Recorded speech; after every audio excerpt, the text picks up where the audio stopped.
Las cosmovisiones necesariamente involucran tres temas principales. Una teoría de la realidad, ya lo hemos visto, la metafísica, una teoría del conocimiento, la epistemología, y una teoría de la ética, que es la moralidad. Como consecuencia, las cosmovisiones deben responder a tres preguntas principales, y lo hemos visto una y otra vez. Primero hay que preguntarle a la persona qué es lo real. De esta manera vamos a entender cuál es su metafísica. Segundo, ¿cómo lo conozco, lo que es real? De esta manera vemos su epistemología. Y el tercer punto, ¿cómo debo vivir? Esto refleja su moralidad. Si tú le preguntas a alguien cómo debes de vivir y él te dice amándonos unos a otros y dejando que cada quien haga lo que quiere que haga, ya te acaba de decir su cosmovisión en cuanto a su ética de cómo debe de vivir. Para él nada es malo, solamente no se metan con él. ¿Qué acaba de hacer con la palabra de Dios? ¿La palabra de Dios dice eso? ¿Dice que nada es malo? Ese es un riesgo, mi hermanos. Si tú crees que nada es malo, entonces tú no estás pensando bíblicamente. Yo no le veía nada de malo a los que vivían en Sodoma y Gomorra a lo que hacían. Al contrario, querían incluir a los demás a su estilo de vida. Pero sí tiene algo malo. La palabra de Dios lo marca bien claro. Si tú no conoces la palabra de Dios, entonces no vas a poder defender ninguno de estos tres puntos o tener una plática con alguien. Dice, como cristianos deberíamos anhelar comprender la cultura a nuestro alrededor, entender las cosmovisiones de las personas con las que convives, ya que somos testigos para el mundo, dice Hechos 1:8. Nosotros somos testigos para el mundo, pero si no entendemos cómo piensa el mundo, no vamos a poder entablar conversación con ellos. Esforzándonos por hacer discípulos a todas las naciones. ¿Cómo vamos a ir a todos lados del mundo si no sabemos qué se piensa en otros lados del mundo? Como apologista, has visto que estás obligado a estar siempre preparado para presentar defensa ante todo incluye todo tipo de ideas y cosmovisiones que hay allá afuera y que el cristiano debe de conocer, no practicar, pero sí entender y conocer para poder alcanzarlos para Cristo. Primera de Pedro 3:15. Ya vimos el tema la vez pasada, el hinduismo. No sé si te acuerdas, pero voy a verlo de manera rápida. El hinduismo de manera clara nos dice que hay un Dios total, que no es el Dios de la Biblia. Tienen millones de dioses y puedes elegir el Dios que tú quieras para orarle. Pero en su idea, esta deidad que no tiene forma y que no se conoce se llama Brahma. Y Brahma resulta que es el dueño de todo y todo lo demás es una ilusión, maya.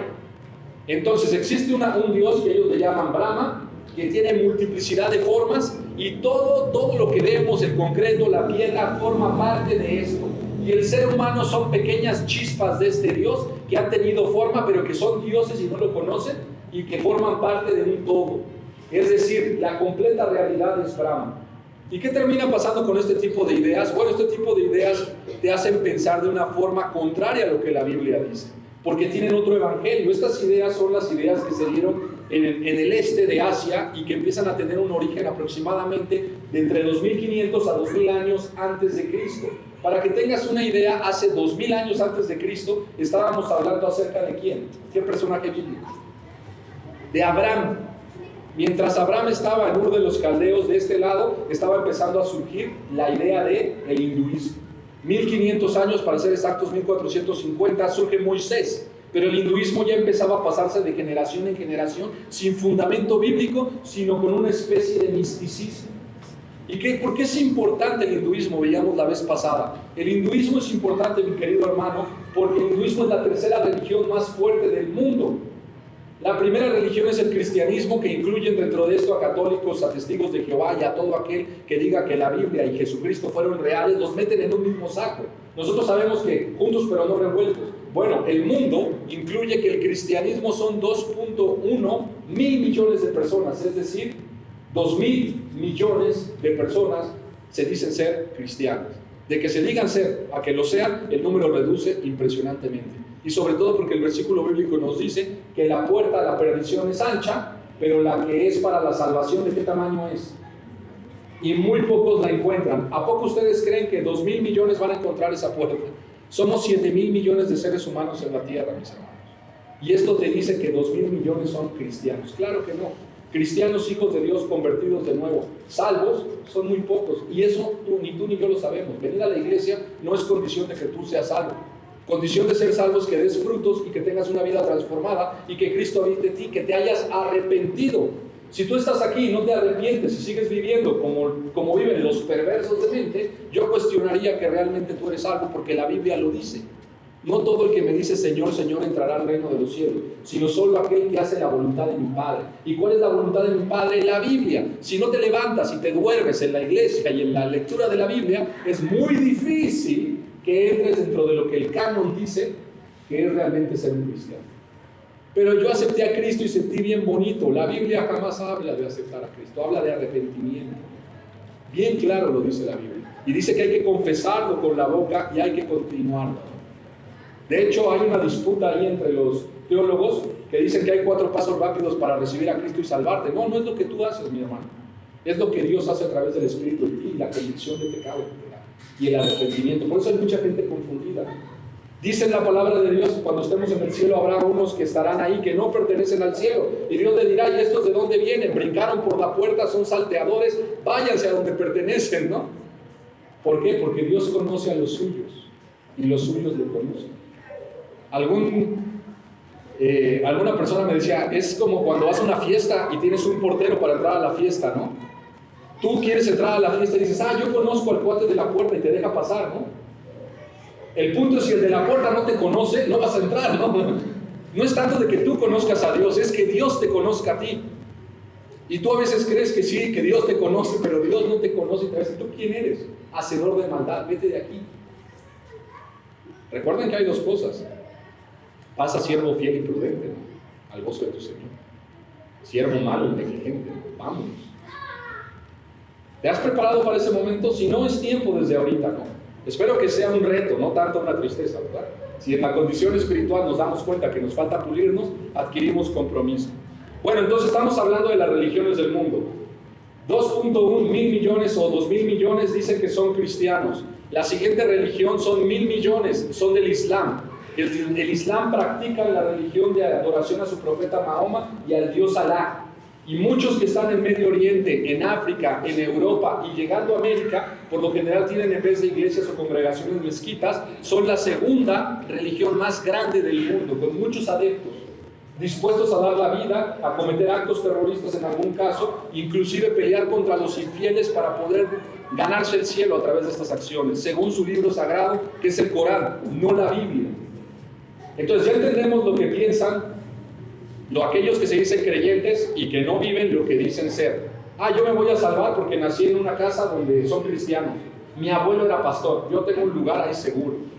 No me digas, eso dice la Biblia. Mis papás son diáconos, yo también tengo entrada al cielo. O sea, es por herencia. Dios tiene nietos, no hijos. ¿Eso dice la Biblia?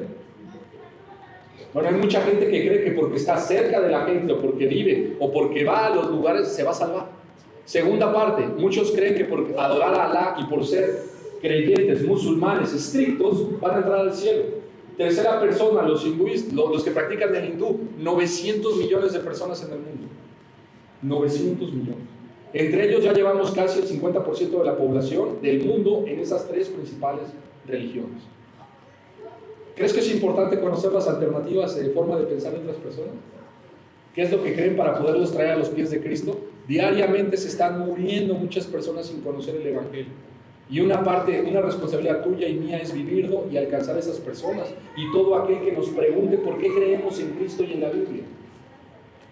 Continuamos, hasta aquí dejamos, ya no voy a seguir con lo del hinduismo, lo vimos la vez pasada, el misticismo.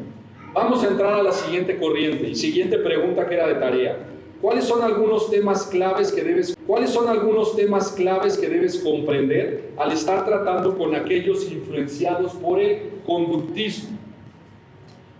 4 líneas. El materialismo. ¿Qué es el materialismo? Que enseña que todo lo que es real debe de ser material. ¿Tú crees esto? Te voy a decir qué es lo contrario de eso. En Europa y en Estados Unidos la gente vive para el materialismo. Mientras mi casa sea más grande, mi carro sea más del año, mi cuenta de banco sea más grande, voy a ser importante y feliz. Pues resulta que cuando lo tienen, mucha gente se da cuenta que eso no es la felicidad. Y entonces es muy común que muchos artistas y millonarios gringos que encontraron que el materialismo, es decir, las cosas materiales no me llenan, dejan todo lo material y se van al hinduismo a encontrar una vida muy espiritual, separados del mundo material, allá con los monjes encima de un lugar muy alejado, en una colina que te enseña el de Kung Fu Panda, un poco de misticismo. Eso es lo que cree mucha gente, que para encontrarse hay que separarse de lo material. Bueno, esta forma de pensar quiere decir que todo lo real tiene que ser material, es decir, no solamente es importante que lo material sea algo vital en tu vida, sino que es lo único real, que no hay nada más allá del mundo material. Ya vimos esto, que es una completa mentira. La Biblia dice que nosotros andamos por fe, no por vista. La vista solamente nos indica que lo que sentimos con nuestros sentidos es real, pero la Biblia y la fe nos indica que más allá de lo material existe algo que es real y algo sumamente precioso, que es la palabra de Dios y la verdad. Aparte te dice el pensamiento conductista que todo es mecánico, que enseña que todas las acciones humanas son el resultado de un estímulo ambiental. Lo vamos a ver con más calma. La negación del libre albedrío es resultante del mecanismo inherentemente materialista. Conductismo es una escuela psicológica particularmente asociada con el nombre del profesor en psicología de Harvard, Skinner. Nació en 1904, murió en 1990. No es Skinner el de los Simpsons, es un Skinner que estuvo en Harvard y se hizo famoso porque trajo muchas teorías a la psicología. Y entonces, ¿en qué decía? Él ejerció una gran influencia en el pensamiento moderno, extendiéndose sobre la sociología, la política, la criminología y muchas otras áreas de estudio. Si tú estudias algo de esto en la universidad o desde la preparatoria, te vas a tocar con que la gente trata de explicar la realidad a través de la conducta y el ambiente en el que han vivido los seres humanos. Sí, el niño es borracho porque su papá era borracho, sí. Sí, el niño es un mujeriego porque pues su tío era mujeriego y creció con él y le enseñó a ser mujeriego. Eso es psicología barata, es Harvard, es un ser humano, no es palabra de Dios. Increíble que la gente paga millones en Harvard para que le laven el cerebro con ideas humanas en vez de que vaya y se siente con su pastor y le enseñen lo que es la Biblia y lo que dice la Biblia acerca del hombre. El hombre no es resultado de su ambiente, claro que no, porque si fuera resultado del ambiente, ¿dónde dejarías al pobre de José? Tendría que haberse metido con la esposa de Potifar y con 30 egipcias más y nunca hubiera cuidado su corazón estando en la cárcel. En México dicen que si entras a la cárcel te vuelves mejor ratero, porque hay muchos rateros que te explican las mejores técnicas. Eso es lo que diría la psicología del comportamiento, el conductismo. Pero la palabra de Dios dice que si tú eres renovado a través de tu corazón, aunque tú estés en medio de gente contraria, Dios te va a ayudar a seguir creciendo, resplandeciendo y siendo obediente. No se aplica la psicología barata con la Biblia. Y mucha gente cree psicología barata porque desconoce la palabra de Dios y prefiere creer en hombres que fallan en lo que ellos hacen que en un Dios que no falla, que lo sabe todo, que es todopoderoso. ¿Cómo ven? Algunas veces hemos pensado así. No, ella es el amor de mi vida, pero la culpa es de su padre que la abandonó. Yo la voy a rescatar y todavía se vuelven bien conductistas. Yo le voy a hacer cambiar. Lo voy a ganar para Cristo. Un poquito de conductismo he metido. Skinner argumentó que la gente se comporta como lo hace a través de un proceso conocido como condicionamiento operante. El comportamiento individual es una respuesta a ciertos factores ambientales, es decir, en el ambiente en el que tú te desarrollas te va a influir para tener que tomar una actitud. Eso es lo que quiere hacer pensar el conductismo. Especialmente consecuencias que se experimentan en el pasado. Puesto de manera sencilla, la experiencia refuerza el comportamiento. ¿Esto es cierto? ¿Tu experiencia tiene que ver con cómo te comportas? Una bonita manera de quitar la consecuencia de la depravación original, es decir, del pecado que todos traemos y que hace que el ser humano constantemente piense en cosas pecadoras o perversas. La única solución es un encuentro con Cristo Jesús, personal. Dicen que aquellos que tuvieron un encuentro con Cristo nunca volvieron a ser los mismos. Tú tenías a los discípulos, cuando tuvieron ese encuentro con Cristo, fueron transformados. La pregunta es, ¿tú has sido transformado o sigues siendo igual después de tener un encuentro personal con Cristo. Espérame tantito, todavía déjame divertirme un ratito, ya cuando esté viejo y me vaya a morir 5 minutos antes te hago caso. Muchos piensan, si el avión en el que voy va a caer y no hay de otra, entonces ahí sí me convierto y me arrepiento de todo lo que he hecho. Otros dicen, ay, con el sismo que pasó vinieron hasta la iglesia, ¿no?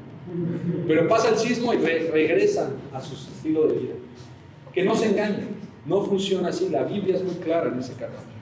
El comportamiento del hombre está tan completamente sujeto al condicionamiento externo que el conductismo puro enseña que los pensamientos y sentimientos del hombre no determinan sus acciones, sino que son máquinas biológicas. Eso es lo que enseña el conductismo. No es tu culpa, tú no tienes un papel. Son la máquina biológica, ese sentimiento que tú tienes de amar es lo que hace que pasen las cosas. Tú no tienes nada de culpa. Es más, ese instinto que tú traes sexual es lo que hace que tengas 30 hijos sin registrar con cualquier mujer que tú veas. De esta manera el conductismo trata de quitarle la culpa a las acciones que hace el ser humano. ¿Sabes cuánta gente vive así? Con esta filosofía de pensamiento y la transmiten a sus hijos. No, yo quiero que mi hijo sea mejor, así que mi hijo no va a ir a una escuela de pobres. Mi hijo va a ir a las mejores escuelas. Díganme la mejor escuela del mundo, Harvard, va a ir a Harvard. Porque él nació para ir con la gente de otro nivel. No.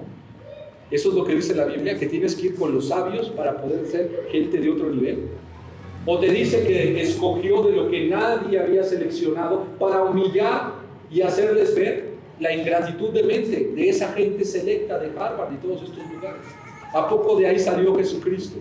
O Jesucristo salió de un lugar que nadie pensaba que de ahí podía salir. No le dijeron, cuando nació después de Belén se fue a vivir a Nazaret, y hasta los que habían estudiado en el seminario de los fariseos se decían entre sí mismos, nada bueno puede venir de Nazaret. ¿Te imaginas nada más qué fuerte lo que le estaban diciendo al Dios creador del universo en la figura de Jesús? Los mismos estudiosos de la Biblia de su tiempo, que eran más hipócritas porque lo que predicaban no lo vivían, ellos le decían a él, nada bueno puede venir de ahí. ¿Cómo es que enseña estas cosas? ¿Alguna vez has escuchado eso? Nada bueno puede venir de México, nada bueno puede venir de Oaxaca, nada bueno puede venir de Miahuatlán. Dios no piensa así, mi querido hermano. Dios hace maravillas y ocupa cosas tan impresionantes para humillar a los que se dicen que ellos sí tienen la verdad. No es a través de cómo te comportas o la maquinaria que está alrededor de ti o el medio ambiente en el que creciste. Es Dios obrando a través de los tiempos para la gloria de su nombre, te guste o no te guste. Todo pasa por un propósito. Dios ha determinado cosas en tu vida porque tiene un propósito especial con cada uno de nosotros, no para que tú seas alguien de mucho renombre, sino para que Él reciba la gloria a través de todos los sucesos que pasan. ¿Lo crees?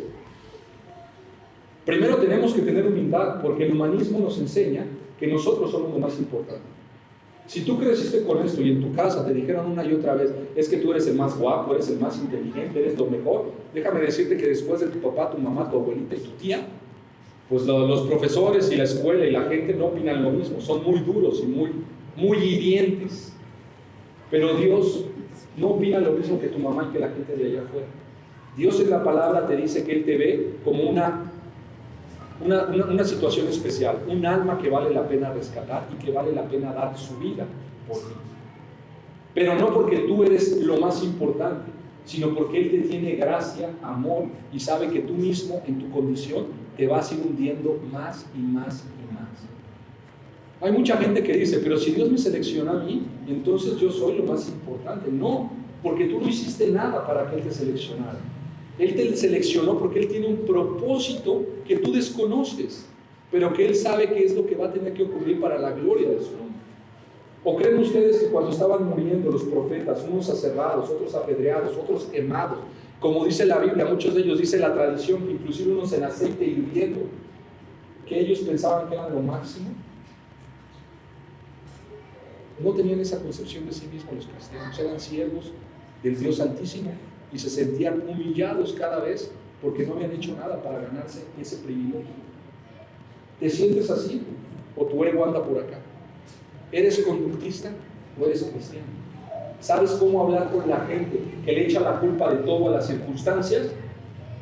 Dicen los cristianos maduros, yo llegaría y le daría un zape, madure, no es el único que le ha pasado esto. ¿Quiere historias de llorar? Vámonos a la Biblia. Y le sacas ahí en la Biblia la historia de José, la historia también de ¿cómo se llama? El buen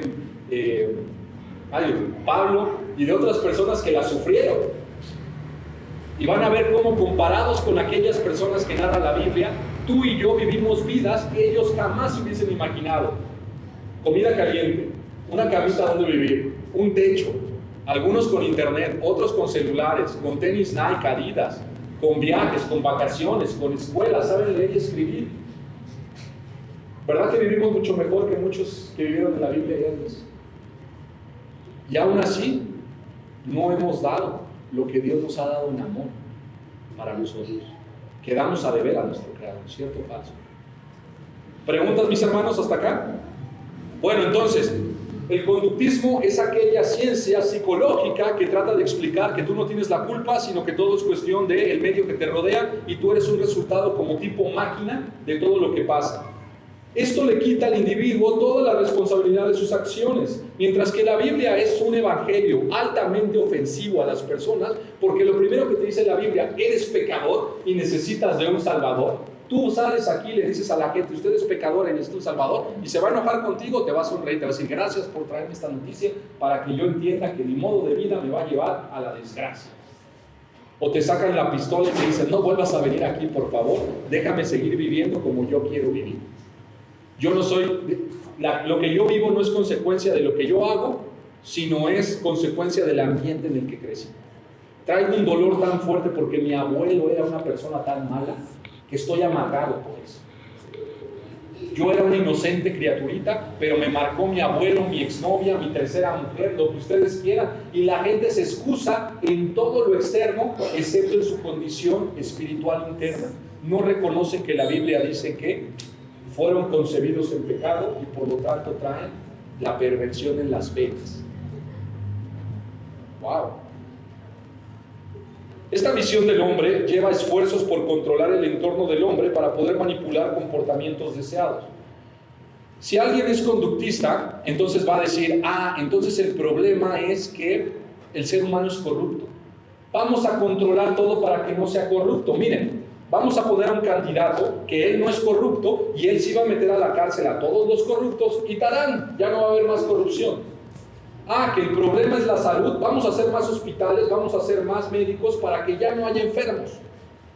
Que el problema es que la gasolina está muy cara, vamos a inventar un carro que no ocupe gasolina y de esa manera vamos a salvar al mundo. ¿Se dan cuenta cómo el hombre intenta ser salvo a través de sus propias medidas sin buscar a Dios? ¿Cuánta gente vive de esta forma? Yo quiero ser científico para inventar la próxima computadora que haga que no tengamos que trabajar. Bueno, la palabra de Dios dice que todos tenemos que trabajar, que el trabajo dignifica al hombre. Quitarle el trabajo al hombre es hacerlo inútil. Pero muchos piensan que es un logro. ¿Cómo ves, mi querido hermano? Mucha gente piensa así, que quiere controlar lo externo para solucionar cosas que solamente pueden ser solucionadas por Dios en tu corazón. Ese encuentro personal con Dios. Porque hay gente que dice, no, mire, tal candidato le va a solucionar la vida, vote por él, y predican más el nombre de un hombre que la palabra de Dios para transformar la realidad de los corazones. Son los mejores evangelistas, mis hermanos. Y de hecho hay un meme, ¿no? Dice, si has tenido discusión con los testigos de Jehová y todavía no conoces a los seguidores de tal candidato, estos son peores todavía, ¿no? Ellos dicen tener la solución para cambiar el ambiente de México. ¿Es cierto? Esto lo dijeron muchos candidatos, tal cual lo dijo los candidatos anteriores, los últimos sexenios. ¿Y estamos mejor?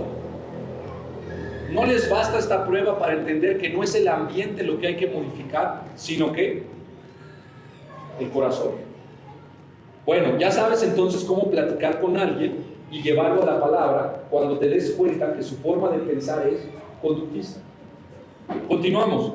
Esta tiene influencias importantes en la teoría y la práctica política, así como en la jurisprudencia y la criminología. ¿Qué piensa alguien que estudia derecho? El problema es que roben, vamos a hacer una nueva ley y les vamos a dar cárcel a todos aquellos que roben. Están matando mujeres, 30 años para los que matan mujeres. Están robando en las micros, 50 años para los que... Y piensan que con leyes van a cambiar la realidad. ¿Sabes cuántas leyes tiene nuestra Constitución y cuántas leyes hay en México? Hay infinidad de leyes. ¿Y deja de haber crimen por todos lados? No, porque el asunto no es tú creas un sistema y lo solucionas, es un asunto de corazón. Los que estudian criminología piensan que si hay penas más severas o que si se educan más fuerte a las personas, no van a caer en esto. Otra forma de pensar conductista: enseñen sexualidad desde primaria. De esta manera no habrá embarazos a los 13 años. Se ha enseñado sexualidad en todas las primarias. ¿Y qué crees? Hay más embarazos, ¿no? Formas de pensar conductistas no dan la solución, mis hermanos. Lo da la palabra de Dios. ¿Preguntas hasta aquí? Vamos a cerrar, yo creo que el día de hoy, con marxismo nada más. Es una idea muy amplia el marxismo. Darlo en 15 minutos es un gran reto, pero yo creo que realmente te tienes que llevar las ideas básicas. ¿Cuál es el punto de vista del marxismo sobre el progreso de la historia? ¿Qué es el materialismo dialéctico? Vamos a ver. Esta sigue la visión dialéctica de Hegel: tesis, antítesis y después síntesis. ¿Qué decía Hegel? Bueno, Hegel es conocido precisamente por el pensamiento dialéctico. Dice que tú pones una tesis, pones una antítesis y entre estas dos cosas va a surgir una tercera cosa, que es una síntesis. Por ejemplo, me gustas, sal conmigo. No quiero, estás feo. Bueno, pásame tu teléfono. Eso, si ya te pasó el teléfono, ya lograste que no te batees, sino que te dé una tercera alternativa. ¿Cómo funciona esto en la fe? Alguien dice, robar es malo, y otra persona te dice, no todo es malo. Y entonces tú dices, bueno, tal vez robar esta vez no sea malo. Y dejas tu absoluto y tomas una tercera vía. Esta tercera vía en el pensamiento se llama la dialéctica. Tú haces una tesis, una antítesis, y en medio de las dos cosas lo mezclas, y lo nuevo que surja, a eso le llamas síntesis.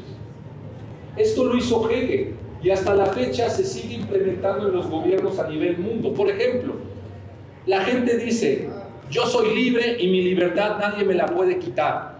Y entonces alguien dice, que a todo dar, vamos a tirar unos aviones y vamos a decir que el terrorismo está de este lado, ¿no? Y tiran los aviones contra las Torres Gemelas y entonces te dicen, terrorismo, terrorismo, nos quieren matar. Y entonces la gente dice, nos están matando. Y entonces te dicen, las soluciones, vamos a controlar tu cuenta de correo, tu Facebook y todo lo demás, las visas, y no vas a entrar a nuestro país. ¿Cómo fue posible que de un estado de libertad, de repente el miedo produjo una nueva idea en la cual ahora ya no eres libre? Ni te diste cuenta cómo te llevaron a ese lugar. Bueno, te aplicaron la dialéctica hegeliana. La dialéctica hegeliana es mostrarte lo contrario para llevarte a un punto distinto del punto original. ¿Cómo se ocupa esto en la iglesia? Muy fácil. Los cristianos tenemos verdades según la Biblia. El enemigo viene y te dice algo contrario, como lo hizo con Eva. ¿Se acuerdan del caso de Eva? Eva sabía que no tenía que tomar del árbol del bien y del mal, y menos comer, ¿no? Bueno, no tenía que comer. Pero entonces le dijo la serpiente que no tenía nada de malo, que no iba a morir. El mandato era, vas a morir si comes. La serpiente dice lo contrario, no. Tercera causa, ¿qué pasó con Eva? Se quedó con la tesis inicial que Dios le había dicho, no comas porque el día que comas vas a morir. Escuchó lo contrario y dijo, bueno, tal vez la mitad, ¿no? Lo voy a ver. Y dice que lo empezó a ver y que lo deseó. Y gancho, ya que cuando lo toma y lo come. ¿Se dan cuenta cómo funcionan las cosas? Te han lavado el cerebro, te han vendido algo. Tú dices, yo no voy a comprar nada. Y entonces la cartera la guardas, vas caminando y de repente tu esposa, tu hija, la tía, ¡ay, quiero esto! Y entonces tú tienes tu tesis de yo no voy a gastar el dinero que tanto me costó. Otra persona es claro que lo vas a gastar. ¿Y qué pasa a la mitad? No lo gastaste para ti, lo gastaste en algo que no eras tú. En esto se basa el marketing, las compras y la administración de empresas. Hegel sistematizó esta forma de pensar, mis queridos hermanos, y hizo un libro, y ese libro cayó en manos de Marx. Entonces Marx no se ideó esta idea, él la tomó de otro pensador, filósofo, que se estudia en las universidades, que es Hegel. Continuamos. Dice, esto significa que el conflicto es la condición necesaria para desarrollar una vida mejor y más alta. Es decir, Hegel decía que el conflicto de los opuestos era necesario para trascender. La Biblia no dice eso. La Biblia no dice que tienes que seguir lo opuesto y lo que dice Dios para trascender. Pero la gente te dice, ándale, tómate una no es ninguna. Pensamiento contrario y la Biblia, tú dices, ¿la Biblia qué dice? La Biblia dice que todo me es lícito. Y agarras el versículo y lo metes con esto y terminas y bueno, pues me tomo 1, 2, 3 y cuando te das cuenta, ya eres el hazmerreír de la fiesta. Y se te olvidaron todas las cosas que la demás Biblia dice, que no seas dado al vino, que en el fondo del vino hay perdición, que es como el piquete de la mordida de una serpiente, ¿no? Al principio es deliciosa, pero después te trae dolor y amargura. Pero de repente en tu conocimiento bíblico tú dices, pero ¿qué pasa de repente en Proverbios donde dice que le dé vino al amargo de espíritu, ¿no? Y al que se contente? Y empiezas a batallar con estas ideas y en tu mente está pasando un proceso dialéctico hegeliano. Lo que quieres es encontrar lo negativo, los opuestos, mezclarlos y sacar un punto intermedio. ¿Sabes dónde se complica más esto? En los temas llamados temas grises. Los temas grises en la Biblia es donde hay de repente una confusión en la juventud por falta de experiencia. Y es ahí donde el enemigo siempre te quiere llevar. Siempre te quiere llevar al área gris. ¿Cómo poder salir victorioso del área gris? Primero con la ayuda de Dios y siendo una persona que busca a Dios y pide consejo. Si tú quieres aplicar el método dialéctico de los opuestos, vas a terminar cediendo porque la carne siempre te empuja hacia la síntesis, no hacia la tesis bíblica. ¿Sí? A ver, si yo les pregunto ahora, examen, explíquenme qué es la dialéctica. La dialéctica son los opuestos y tratar de conjuntarlos y sacar una tercera opción que es la síntesis. ¿Ok? Bueno, entonces continuamos. El materialismo dialéctico es la interpretación de la realidad que ve la materia como el único sujeto de cambio y todo cambio como producto de un conflicto constante entre opuestos que surgen de las contradicciones internas inherentes en todos los eventos, ideas y movimientos. Es decir, Carlos Marx y los materialistas dialécticos ven la realidad sin la parte espiritual y tratan de explicar que todo este conflicto que existe en la realidad tiende a llevar a trascender al hombre, que es el camino que va a tener que seguir la humanidad. Continúo. El marxismo se basa en la filosofía desarrollada por Karl Marx, subráyale ahí, 1818 a 1883, es decir, hace 100 años nació este personaje. Y esta es una de las batallas más fuertes que van a tener en la apologética, porque mucha gente adopta la forma de pensar marxista. Si tú no sabes lo que es el marxismo, es muy fácil que inclusive hasta lo defiendas, porque es lo que enseñan muchas veces en los colegios universitarios o en las preparatorias principalmente del gobierno. Él era un filósofo judío, y es muy interesante cuando lees la historia de él, que su padre era un comerciante y era un judío, y él quedó tan asqueado de ver que su padre era un ejemplo negativo, le robaba al por mayor a la gente, que decide dejar cualquier cosa que tiene que ver con la fe y se vuelve y autoproclama ateo. Y desde esa perspectiva que Dios no existe, escriben sus teorías para explicar la realidad. O sea, imagínate, teniendo la Biblia y pudiendo comprender la realidad a partir de la palabra de Dios, él decidió decir que Dios no existe y crearse toda una teoría filosófica. Continuamos. Vivía en Alemania. Este es un esquema inherentemente ateo y sociopolítico que sostiene que el mundo material es la realidad última y que la religión es una ilusión. Él dice que la religión es el opio del pueblo. ¿Qué es el opio? La droga del pueblo. El opio es así como tipo marihuana, la gente la tomaba y se la fumaba. ¿Para qué? Para querer entrar al mundo de los dioses y ser iluminados. Hasta la fecha, la versión del opio son estas maquinitas más o menos que los jovencitos fresas como que le andan succionando, ¿no? No sé si la han visto, ¿cómo se llama, jóvenes cristianos? Ustedes que conocen todo.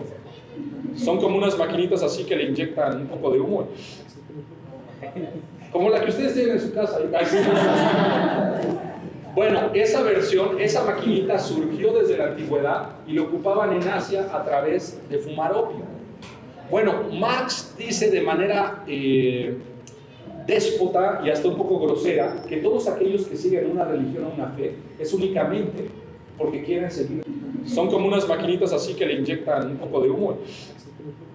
Bueno, esa versión, esa maquinita surgió desde la antigüedad y lo ocupaban en Asia a través de fumar opio. Bueno, Marx dice de manera déspota y hasta un poco grosera, que todos aquellos que siguen una religión o una fe es únicamente porque quieren seguir drogando al pueblo y manteniéndolo sin necesidad. Entonces vemos el conjunto de ideas y cosmovisiones de este personaje que llega a ser el fundador de una filosofía que al punto de vista bíblico es una religión contraria a la religión de Dios, que es necesario que la conozcas, porque es una cosmovisión alternativa que se levanta en contra del conocimiento bíblico. En primer lugar, te dice que no existe Dios y que eres ateo. Segundo, te trata de explicar que los problemas del mundo se pueden solucionar desde una perspectiva material, no espiritual. Ya van dos verdades que si tú conoces a estas personas, te tienes que preparar en la Biblia para poder dar respuesta a los argumentos que te va a decir esta gente intelectual. Seguimos. El marxismo es fundamentalmente utópico en su perspectiva histórica, buscando desarraigar la fe religiosa que considera como el opio de las masas. El marxismo es utópico. La utopía, ¿qué es una utopía? Duro. La utopía es algo ideal que no existe. Es algo a lo que se aspira a llegar. Marx decía, estamos en un problema que se lo debemos al capitalismo, que es una forma de producir riqueza. Para que no haya este problema de que algunos son ricos y muchos pobres, tenemos que pasar a la siguiente etapa, que es el socialismo. Pero el socialismo únicamente se va a llegar a través de que la gente pobre y el proletario, la gente trabajadora y que no tiene los bienes de producción, se unan. Y cuando se unan, va a tener que haber una revolución y por la fuerza le van a quitar a los ricos lo que tienen. Y al quitárselo a los ricos, ahora sí, el Estado va a ser el nuevo que va a administrar todos los recursos y todos van a tener igualdad. Y al tener igualdad, entonces ya no va a haber diferencia entre ricos y pobres. Ahí se va a instaurar un sistema que le llama socialismo. Y después del socialismo, vamos a seguir al siguiente punto, que es el comunismo, donde ya no va a haber Estado y todos vamos a ser comunes e iguales. Esta es la idea de pensar del marxismo. ¿Te predica una religión? ¿Te predica una salvación? ¿Te predica un cielo? Su cielo se llama comunismo. Sus mensajeros son marxistas. Su libro, El Capital, es el libro de Marx. Su profeta, Marx. Son una religión. La religión diabólica de Marx, porque no es bíblica. ¿Te das cuenta cómo entonces estás batallando contra una cosmovisión? Cuando alguien te dice, por el bien de todos, primero los pobres. Ah, caray, ¿eso lo dice la Biblia? ¿Cómo no? Si vamos a hacer una república moral, ¿en base a qué? ¿Con qué estándar vas a hacer la moralidad? ¿No? ¿Con la Biblia? No, la Biblia no, pero va a ser moral. Y desde ahí yo abriría los ojos, ¿no?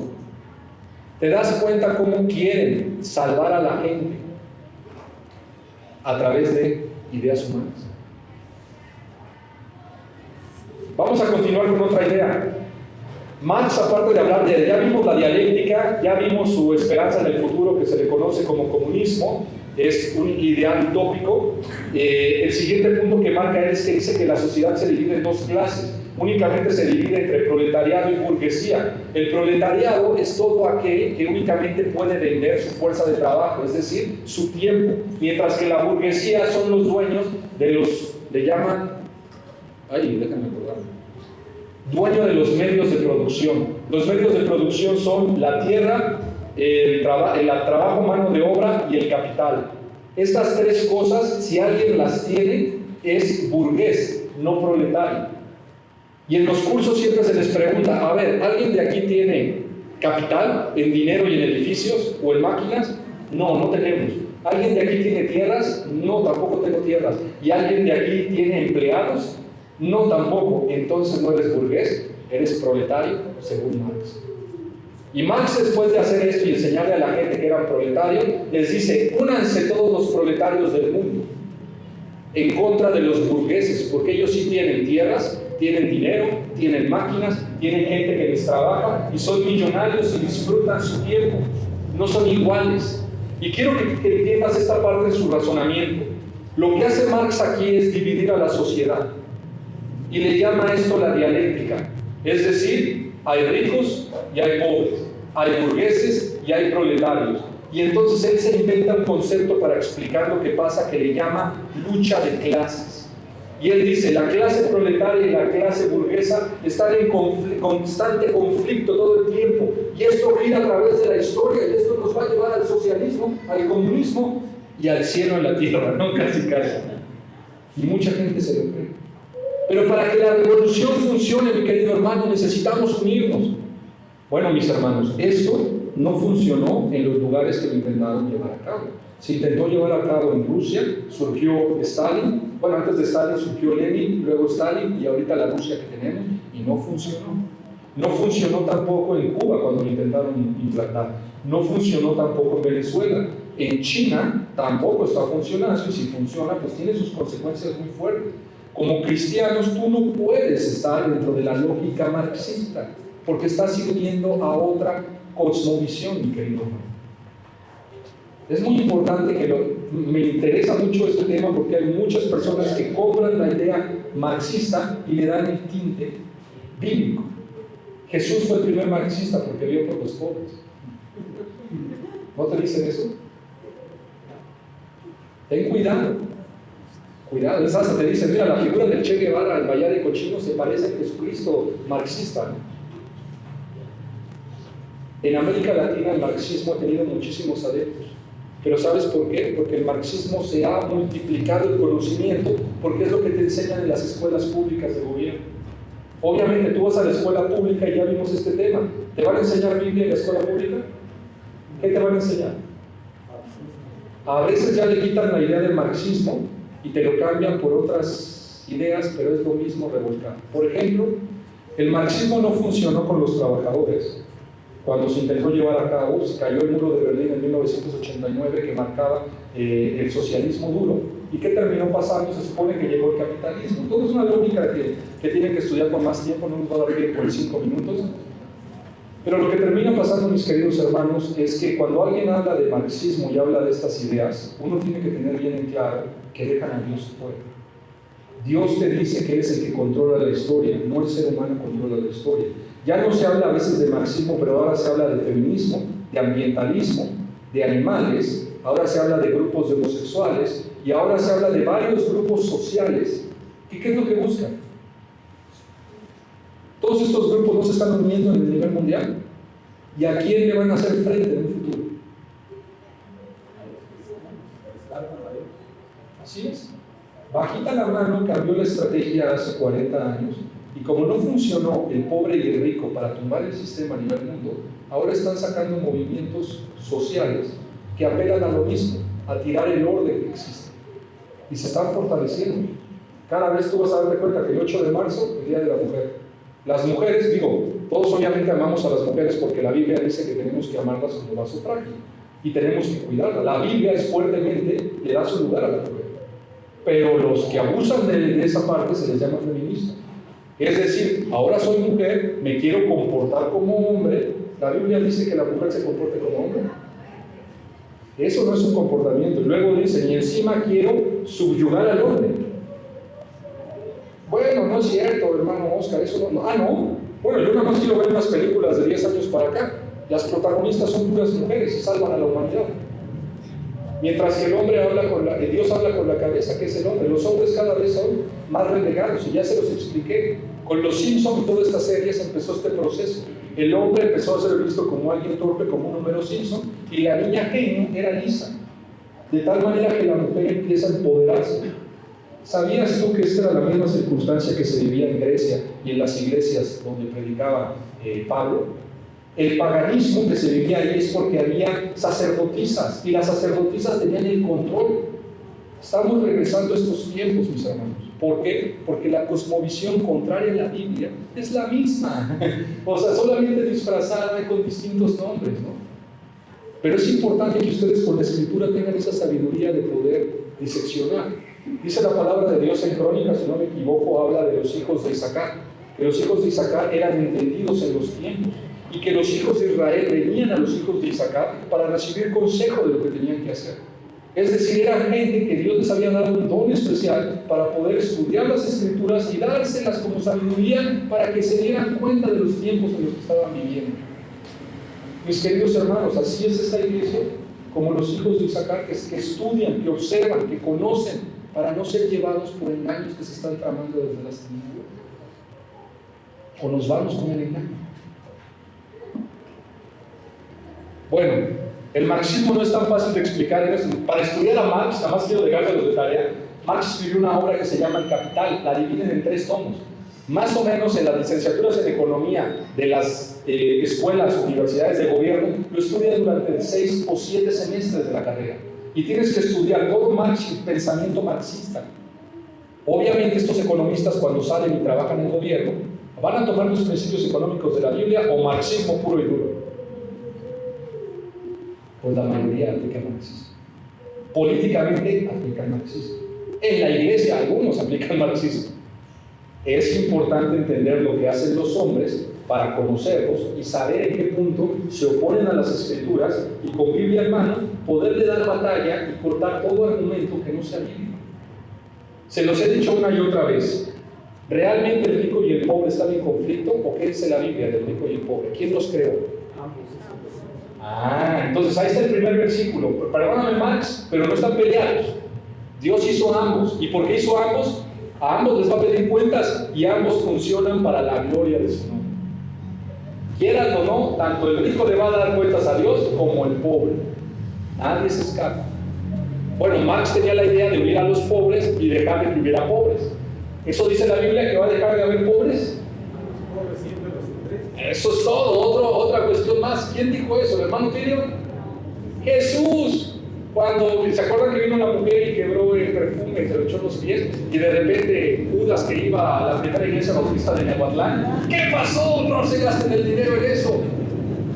No se lo gasten. Mejor déjenselo a los pobres. No surgen de repente estas personas cuando alguien, ¿qué pasó? No se gasten el dinero en eso. No se lo gasten. Mejor déjenselo a los pobres. No surgen de repente estas personas cuando alguien hace algo de corazón para Dios. ¿Y qué terminó pasando? A los pobres siempre los vas a tener, Judas.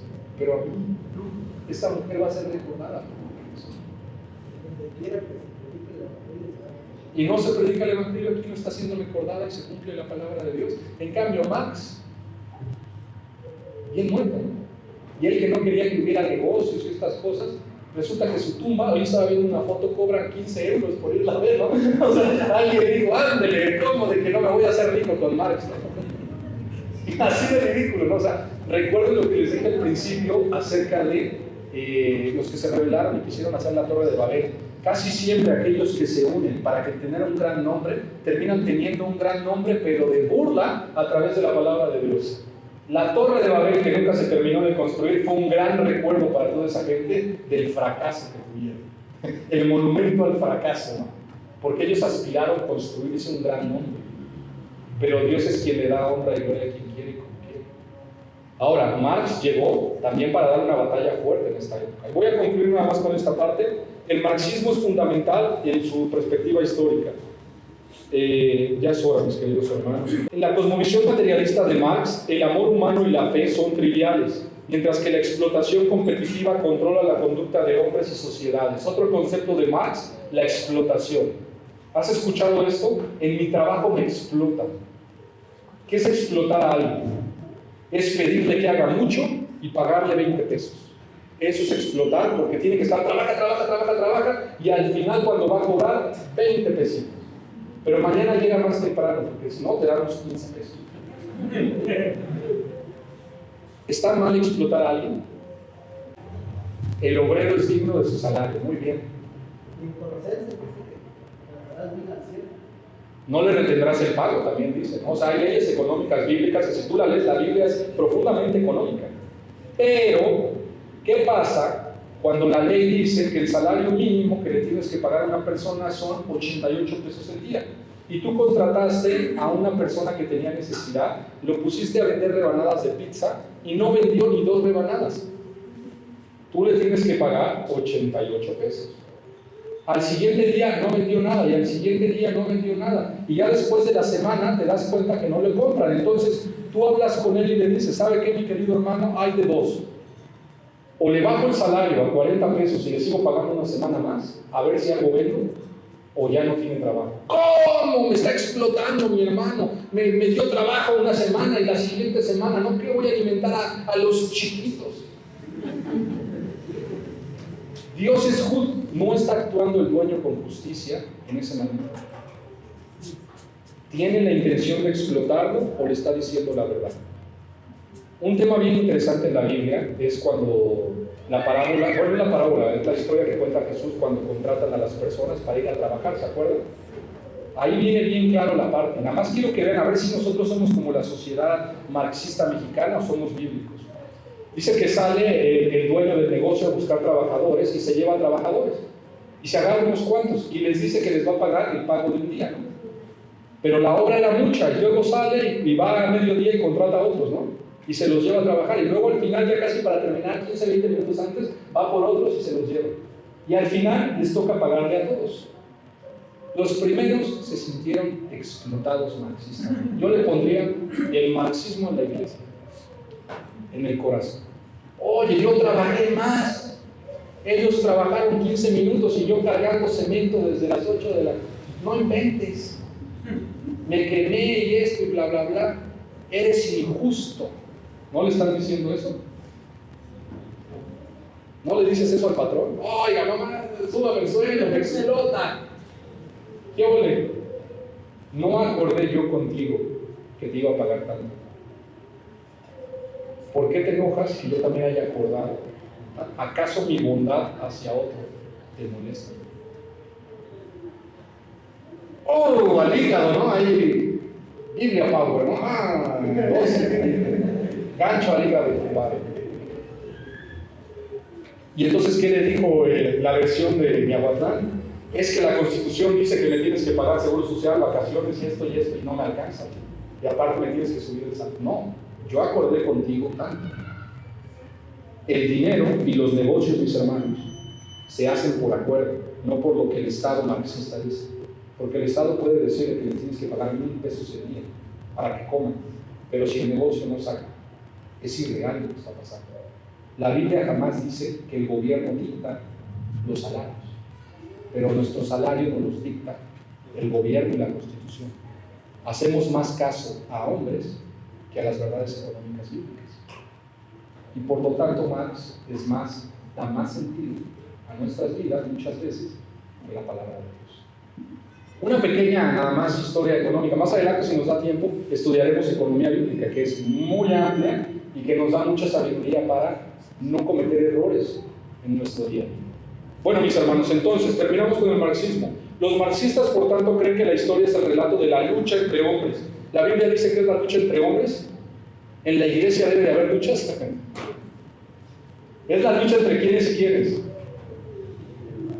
Entre el bien y el mal, ¿no? Nada más, no es entre hombres, o sea, es entre el bien y el mal. Obviamente ese bien y mal se refleja en la vida de hombres. Las sociedades y las naciones moviéndose a través de la revolución de un acuerdo socioeconómico a otro. Esto progresará a través de la dictadura del proletariado. Chíquense el nombrecito. Los pobres, el proletariado que tiene que vender su mano de obra para trabajar porque no son dueños de los bienes materiales, se tienen que unir y tienen que instaurar una dictadura. Levantamiento de clases oprimidas para derrocar a la clase dirigente privilegiada, finalmente llegando a la etapa del socialismo científico. Ellos dicen que a través de la fuerza, tomando la fuerza, las armas, van a lograr la victoria y que cambie el sistema. Y por lo general, siempre que hay algo socialista, hay un puño alzado al cielo, en rebelión. Eso dice la Biblia. Únanse cristianos y sean rebeldes, ¿no? Y que ustedes también tenemos que andar ahí intentando ser rebeldes. O tenemos que, en amor, servir al prójimo y las cosas van a cambiar. ¿Cómo es? ¿En amor o con poder y fuerza? No es con ejército ni con espada, sino con qué. Hasta lo cantamos, ¿no? Pero cuando nos hablan, ahí estamos, ¿no? Sí, línchenlo. En sindicatos cristianos, ¿no? Queremos saber, el sindicato de la iglesia. No, marxismo, mi hermano. En esta etapa final, al Estado ya no será necesario y se marchitaría mientras que se mueven a una sociedad de armonía y paz sin clases sociales. Es decir, para Marx ya no habrá pobre y rico y habrá armonía. ¿Dice eso la Biblia? ¿Quién va a traer armonía? Como que Marx está aventándose su evangelio completamente distinto a lo que la Biblia dice. Los marxistas no entienden el hombre en términos de cualquier dignidad individual como la imagen de Dios. Para el marxista, el hombre no es imagen de Dios porque no existe Dios para Marx. Es ateo. El hombre es tan solo una criatura social ligada y definida por diferentes relaciones externas con otro. Por eso el marxista va de la mano con abortos, el marxista va de la mano con matar a la población, el marxista va de la mano con borrar a gente porque la gente no tiene valor. El cristiano no va de acuerdo con esto porque el cristiano defiende la vida. ¿Por qué? Porque la Biblia dice no matarás. El que diga no matarás implícitamente dice que hay que respetar la vida. Matar a alguien es quitarle vida. Cualquier cosa que quita la vida va en contra de lo que Dios quiere, porque Dios es el dador de la vida y solamente Él la puede tomar. No te corresponde ni a ti ni a mí. En los lineamientos marxistas, el Estado toma la vida de las personas. Primero, desde que eres niño, a los 3 años te tienen que meter al kinder del Estado. A los 6 años te tienen que meter a la escuela del Estado para que te indoctrinen en marxismo. Te van preparando a obedecer. A los 12 años te llaman ¿a qué? A la secundaria. Y siempre saludar a la bandera, seguir las normas y lo que me enseñan es lo que hay que hacer. Preparatoria igual, universidad también. Después de tanto tiempo, ahora sí ya está listo para ir y reforzar al Estado. Y salimos como robotitos, ¿no? Nomás nos dan cuerda, ¿no? A repetir lo que nos enseñaron ahí. Oye, pero la iglesia y los hermanos enseñan cristianismo. Eso, los domingos. No, mi hermano. Date cuenta cómo estamos siendo reprogramados en la cosmovisión socialista, marxista, fuertemente, y más en lugares como México.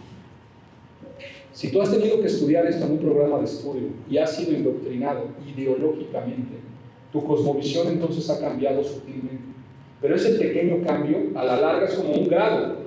Este es el grado 0, tú cambias 5 grados y después de 20 años, esa pequeña diferencia te llevó a otro camino completamente distinto. Terminamos. Adam Schaff se refiere a la visión marxista del hombre así: el hombre es producto de la sociedad, es la sociedad la que lo hace lo que es. Para los marxistas, la sociedad, no Dios, es quien determina las cosas. Para ellos, el hombre tiene la posibilidad de cambiar el curso de la historia. Todas esas películas que dicen, tú puedes cambiar el curso de la historia, tú eres lo importante, trasciende. Todo eso tiene sus anclas en que no existe un Dios. La Biblia, ¿qué diría? Dios tiene control de la historia y siempre va teniendo, ¿no? Tú únicamente funges conforme a los planes de la soberanía de Dios. Dios es soberano. Los seres humanos se pueden juntar, intentar rebelarse, hacer lo que quieran, pero ya pasó en Babel, fue el primer marxismo. ¿Por qué no están los cristianos hablando de esto para hacer callar bocas de mucha gente? ¿Sabes cuál va a ser la consecuencia de esto nada más? Que estas personas van a lograr el objetivo por la fuerza y nos van a hacer pasar unos tiempos muy duros a los cristianos, porque nosotros no les hemos dicho lo que la Biblia dice. Como castigo a nosotros por no decir las cosas, viene la consecuencia del pecado. ¿Qué pasó en una sociedad donde nadie sabía lo que era bueno y lo que era malo? Cada quien hacía lo que bien le parecía. Y es lo que está pasando ahora. Bueno, mis hermanos, vamos a concluir aquí, nada más como para terminar. Revisamos entonces la importancia de la cosmovisión. Vimos que la palabra de Dios nos dice de manera clara en Eclesiastés 7:29: he aquí solamente esto hallado, que Dios hizo al hombre recto, pero ellos buscaron muchas ¿qué? Tenemos que conocer, porque ya vimos aquí de manera clara que un llamamiento del cristiano es ser testigos de Cristo al mundo, de tal manera que un anhelo del cristiano sería entender la cultura en la que Dios lo ha puesto. Y nos tenemos que esforzar, mis hermanos, por hacer discípulos en todas las naciones. Y en todas las naciones hay todo tipo de cosmovisiones que tenemos que entender para poderlos llevar al error y de ahí a la palabra de Dios. Y por último, dice 1 de Pedro 3:15, siempre están preparados para presentar defensa ante todo. Ese todo incluye la multitud de cosmovisiones alternativas que hay. Y hay un buen. Apenas nada más hablamos hinduismo, conductismo y marxismo. Nos falta todavía existencialismo y otros gigantes más fuertes que se han levantado para querer decir que la Biblia no tiene la verdad. Y tú, como Davidcito, tienes que agarrar tus piedritas, apuntar a la cabeza del argumento y soltar las piedras. Y una vez que le peguen, esperar que se vuelva a levantar, agarrar la espada y darle cuello. Y que no se vuelva a levantar ese argumento en contra de esta palabra de Dios. Como generación es nuestra responsabilidad, mis hermanos. Habrá generaciones más adelante que tienen que dar su batalla, pero tú y yo somos llamados a través de 1 de Pedro 3:15 a tener que dar batalla. Y para eso te animo a seguir leyendo las Escrituras y seguir pensando con esta madurez de también ver los tiempos que te están tocando vivir, las ideas y las cosmovisiones que se han levantado. Vamos a orar. Señor Jesús, te damos gracias, Padre, por este tiempo y te pedimos, Padre, que nos sigas ayudando, Señor, con esta sabiduría y sagacidad que solamente proviene de ti, para que tú seas quien a través de nosotros, Señor, ocupes nuestras escuelas, nuestras amistades, nuestra mente, Señor, para poder hablar tu palabra en lugares de oscuridad y poder llevarla a la luz, Señor. Señor, se levantan muchas cabezas, Señor, de enemigos, muchos también confundidos a través de cosmovisiones no cristianas, siguen enseñando y evangelizando en otro evangelio que no es bíblico a las masas, Señor. Te pedimos que nos uses para poder tener pláticas esta semana con gente que piensa de forma distinta y poderles señalar que la única verdad que hay es tu palabra y que tú eres real y que les amas, tienes paciencia y que nos invitas a todos a participar en esta gran aventura, Señor, de poderlos traer a tus pies para la gloria solo de tu nombre. Ayúdanos también a cada uno de los jóvenes que están teniendo batallas al nivel de las ideas, a tener una fe sólida, anclada en ti, Señor, en la palabra de Dios, y que no sea movida, Señor, por el enemigo, ni tampoco por cualquier tipo de inteligencia humana, Señor, sino que permitas que la semilla que es tu palabra, Señor, eche raíces en el corazón de cada uno de mis hermanos y permitas que crezca y que se vuelva algo tan sólido, Padre, que pueda realmente darle lucha a todas estas ideas que se están moviendo en la actualidad. En el nombre de Cristo Jesús te pedimos esto. Amén.